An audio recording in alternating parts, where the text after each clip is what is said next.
When you look out to the horizon, what do you see? What does tomorrow look like? If you run a family-owned business, you see the future differently. As part of the fourth generation of my family to help lead First Bank, I know we see the future like you. At the First Bank Center for Family-Owned Businesses, your vision is ours. Now let our experience be yours. In this seminar, let us help you see what your future can be.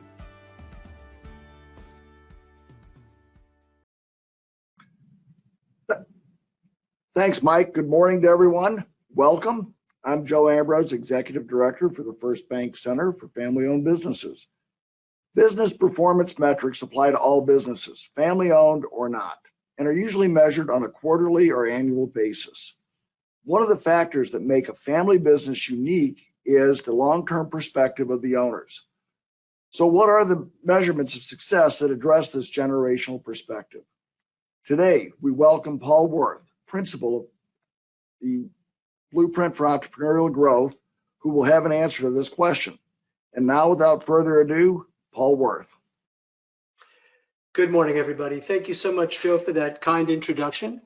And I'm happy to share with you some of the factors that many of my clients and other business owners that run family businesses view. So I'm excited to share those with you. Mike, thank you. While many family businesses focus on more intrinsic measures of success, there are universal components that all businesses should focus on. While most family businesses sell after the second generation, focusing on improving the overall value of your business can offer a founder or the next gen owner an opportunity to continue some form of wealth legacy for future generations. So let's briefly look at the 8 key drivers of value. Next slide, Mike. Wonderful. Financial performance tells the history of producing revenue and profits combined with the professionalism of your record keeping. Growth potential reflects the likelihood of growing your business in the future and at what rate. The Switzerland structure, and a unique name to this particular metric, refers back to the nation of Switzerland and how it's been a neutral country for most of its existence, not reliant on any other nation, people, or alliance which has served them well. And when I talk about the Switzerland structure as it relates to businesses, we're talking about how dependent your business is on any one employee, customer, or supplier. The cash flow teeter-totter paints a picture of whether your business is a cash drain or a cash spigot. Recurring revenue measures the proportion and quality of automatic annuity-based revenue that you collect each month from your clients or customers. Monopoly control looks at the proportion and quality of Monopoly control looks at how well differentiated your business is from the competition in your industry and with your market share. Customer satisfaction focuses on the likelihood that your customers will repurchase and refer you to their friends and colleagues. And the hub and spoke component addresses how your business would perform if you were unexpectedly unable to work for a period of, let's say, 3 months. And all of these drivers go into the valuation of your business. The stronger each of these 8 key drivers are, the higher your EBITDA and the higher your multiple if and when you were planning to sell your company. And now let's go and take a look at those unique factors of family businesses. So typically family businesses have a long vision for their companies that transcend the traditional metrics most businesses use to measure success. Some of these unique perspectives that family businesses focus on is legacy, wealth accumulation, community, employees, family, and what I refer to as the long game. Next slide, Mike. So legacy is all about building something that future generations can enjoy and prosper by. Next one. And so I wanted to share with you one of our clients. Young's Commercial Transfer is a client out of Central California. They're a 4th generation agricultural hauling company that started operations hauling tomatoes in 1935. While most businesses thrive on revenue, this family business thrives on their connection with the land, the produce they take part in delivering to our tables, and the legacy they plan to leave for generations to come. And they do this by documenting their history, which if you view their website and visit their facilities is quite evident, so as to connect one generation to the next. And when you speak to Scott Daniel, the current steward of the family business, you'll hear him talk not about revenue, though important, but about the next 100 years of their business. Scott is passionate about continuing the legacy started generations earlier for not only their family, but the family members of their 597 employees who have also shared employment and growth opportunities from generation to generation. Next slide. Wealth accumulation allows future generations to diversify assets to strengthen their foundation as a family. But creating wealth that lasts for generations is tricky. Statistics show that approximately 30% of all family-owned businesses survive into the second generation, 12% into the third, and only 3% into the fourth generation. Unfortunately, the wealth created by family businesses also diminishes by 70% by the end of the second generation, and 90% by the third. So to ensure that wealth is sustained, family businesses need to create substantial businesses that become easier to manage, throw off even greater returns, and eventually increase the value of the business so that when and if the family decides to sell, they can fund a legacy trust for generations to come. Next slide, Mike. With the family businesses I've worked with, I have their sense of community. I sense their community is often more purposeful compared to their non-family cohort businesses. Family businesses tend to focus on local causes that have significant personal meaning compared to non-family businesses that tend to give the community for causes that present them in a better light. One example of this, next slide, is a company called Air Right, which is a third generation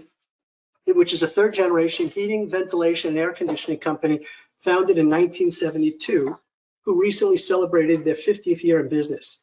In 2016, Don Langston and his daughter Megan established a 501c3 called Human Works Foundation. And the goal was to provide hands-on job training, skills, and coaching for veterans, justice-involved, and individuals overcoming employment barriers. Since its founding as an independent nonprofit, HomeWorks Foundation has served over 10,000 members of their community, including helping over 1,000 individuals find meaningful employment. Next one. I've noticed that family businesses often refer to employees as family. They tend to invest in their employees in similar ways they would their own families. It is not unheard of long tenured family business to employ next-gen employees, helping with tuition to college, or even helping employees and their offspring start businesses of their own. Next one. Of course, family is a crucial factor to most business owners, including those who have no intention of developing a multi-generational business. It is a place to provide children entering the workforce an opportunity to develop social and business skills. However, for those who want to or have established a business that has been or will continue to be passed down, family involvement goes beyond employment and even beyond career. It becomes a way of life for the family. Next one. A surprise for me in my journey supporting businesses of all different types is what I call the long game perspective of multi-generational family businesses that transcend the traditional metrics most businesses use to measure success. Next slide. And one primary example of this is the Dierberg family, who many of us on this call today would recognize as the fourth generation owners of First Bank, our sponsor today.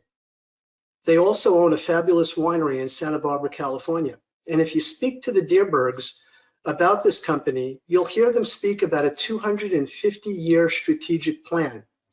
Looking forward to the mid-2200s seems extreme by most standards, but it exemplifies the selfless priorities of winery owners Jim and Mary Dierberg. But they're not the only family business to think long-term. Scott Daniel, with Young's Commercial Transfer we spoke about before, talks about their 100-year vision. They aren't interested in just being successful. They want to build an enterprise that stands the test of time and will endure for generations. And so with that, I'm happy to answer any questions. All right, so very good. So folks, just a quick reminder, you can click on the little webinar question bar and enter a question in there, and we'll go ahead and read it out loud. And Joe, I think we have one now. Yeah, Paul, thanks for the concise presentation. It's great. Harkening back to one of the earlier factors in the business side, it seems that companies should know the level of satisfaction that their clients have for their company. When do you see this most prevalent in the process of a company growing and expanding? You know, and that's a great question, Joe. What I find often out there when I speak with clients about customer satisfaction is that they look at it from an anecdotal perspective. They look at it from, an emotional perspective in terms of the communication that they have with their clients.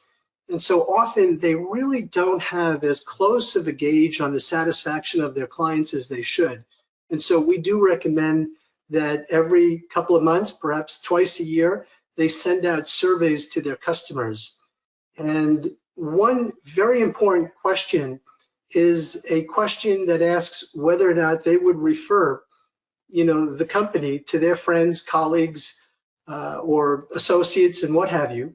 And then from that, they're able to gauge a result called the net performance score, which indicates what percentage of their clients are real strong advocates of their company. And that's a great method, a very simple questionnaire that they could send out to get a real solid gauge on their customer satisfaction. That's great. And we all know of a company right there in Southern California, the McKinsey Corporation, that can help you craft those questions and help measure your client satisfaction. Another question on legacy. When a company starts out, they're probably not thinking, what's my legacy going to be? But as they go through the generations, those conversations, I guess, become more prevalent. How do you help guide the conversation with your clients on the aspect of legacy? When business owners, or when somebody comes up with an idea to start a business, you're absolutely right, Joe. They don't always go into it with the intentions of establishing a multi-generational company.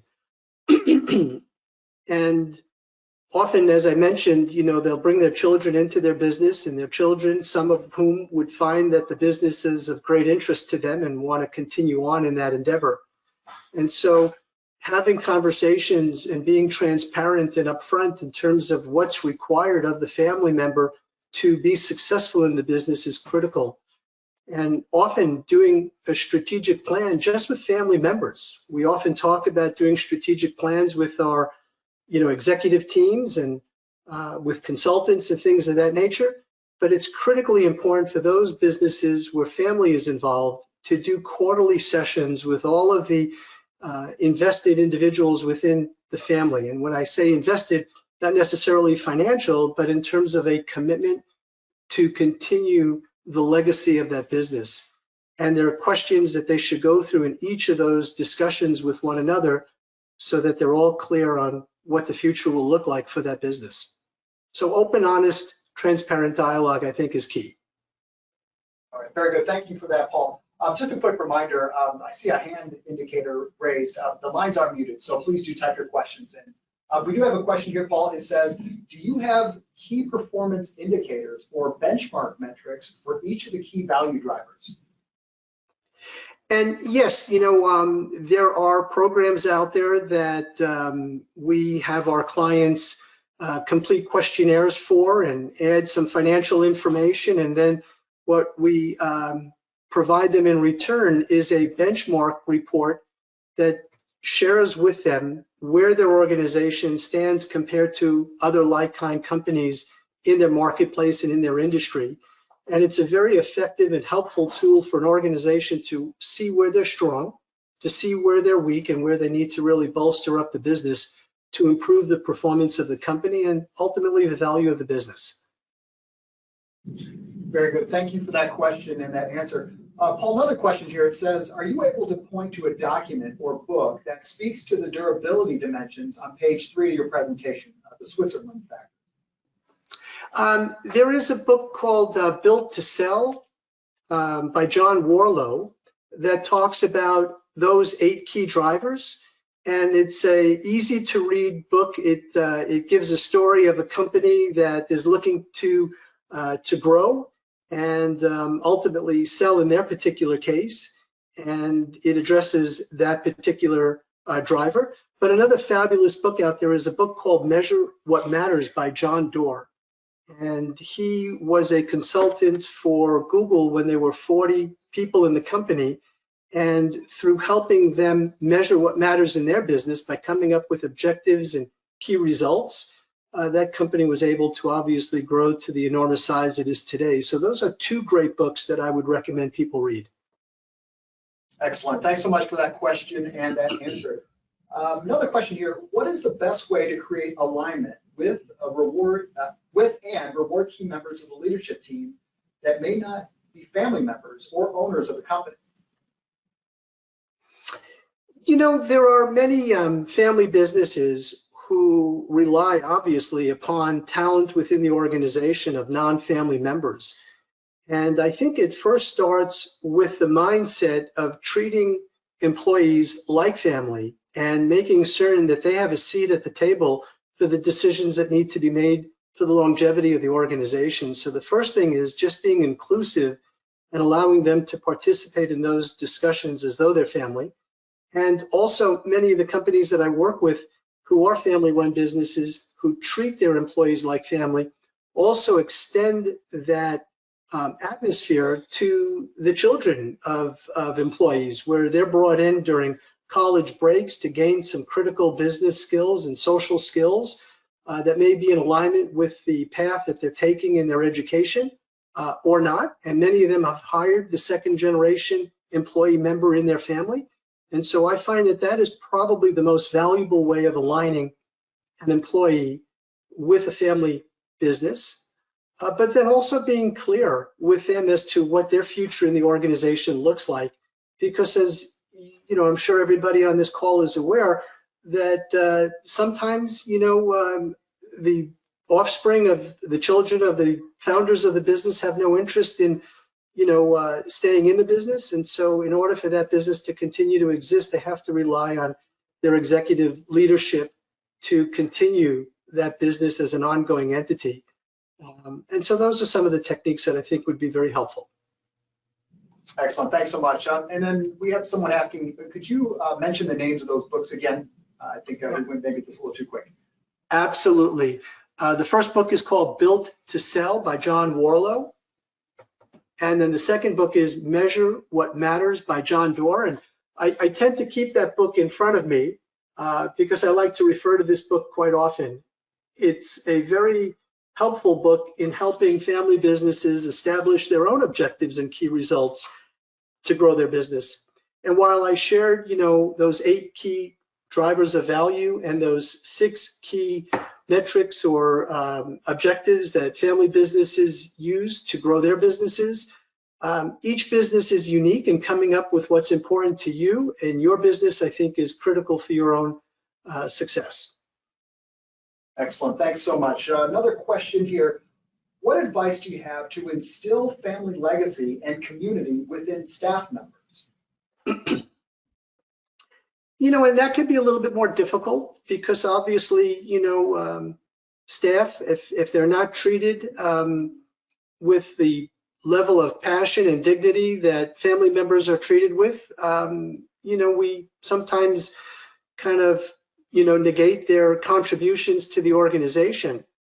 I think some of the things that are very, very effective and what I've seen in the businesses that I work with would just be, again, you know, having those events where staff can participate, whether it be quarterly events, picnics and rallies and things of that nature, quarterly State of the Union addresses of the business with the staff, as well as having programs available for them to grow personally or for their children to benefit.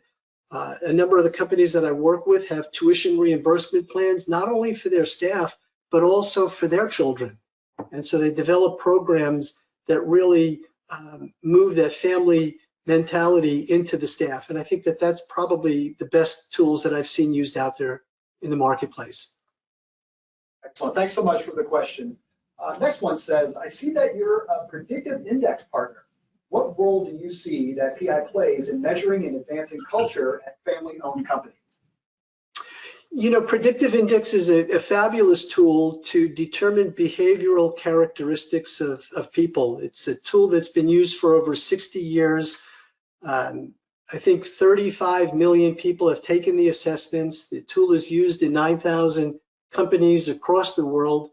And it's a very intuitive tool that really tells a story about who we are individually.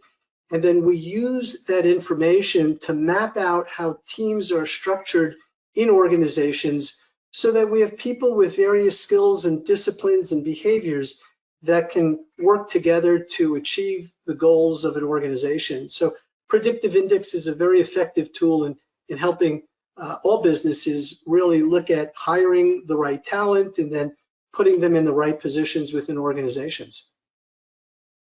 All right, excellent. Thanks so much for that. Another one says, how often do family businesses use an informal advisory board to help with strategic decision making? Not often enough. I find that there is a low percentage of businesses that take advantage of advisory boards, whether fiduciary or non-fiduciary, and I think that they're missing out.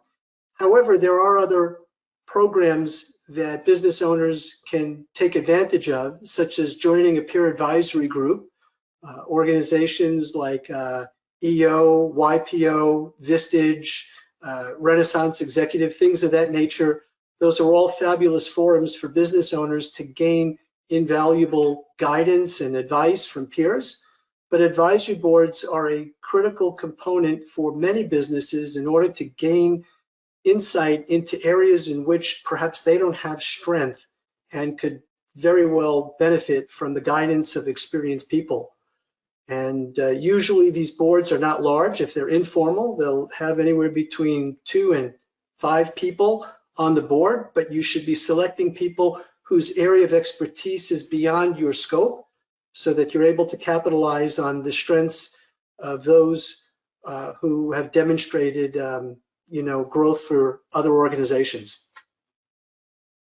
All right, thanks so much. So it looks like that's the last question that we have at the moment. Paul, any final thoughts? And maybe in that time, someone will submit another question.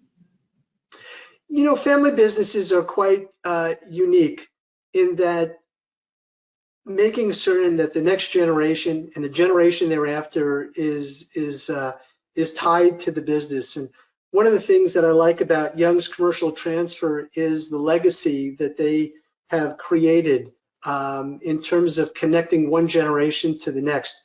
And so they have spent considerable time looking at their history and documenting their history. And I think that that's really important. Take that time to really look at the history of the business, pull out those old archives, pull out those old documents, maybe the first license that a company obtained, and memorialize that and have that available for not only the family members, but for everybody in the organization and everybody in the community to learn about. And I think that that's what will tie one generation to the next. All right, excellent. So it looks like that's all the questions, and I think we're ready to hear from Joe and his final thoughts. Great, Paul, thank you so much. I don't think you can undersell the importance of onboarding of new employees and making sure they understand the mission, vision, and values of the family and the company, and to ensure the success for the future for that company. Paul's information was on the screen. There is a link on our website to Paul's website, as well as a link on our website to McKinsey Corporation if you want to explore surveying your clients. So, Paul, thanks again so much. It was great to see you on screen. I'll see you soon in person. Everyone else, thank you for joining us. Our next webinar is a week from today, May 17th, 2 in the afternoon. Central Time, and we will be demystifying cryptocurrency. So tune in for that. Thank you so much. Stay well, everyone.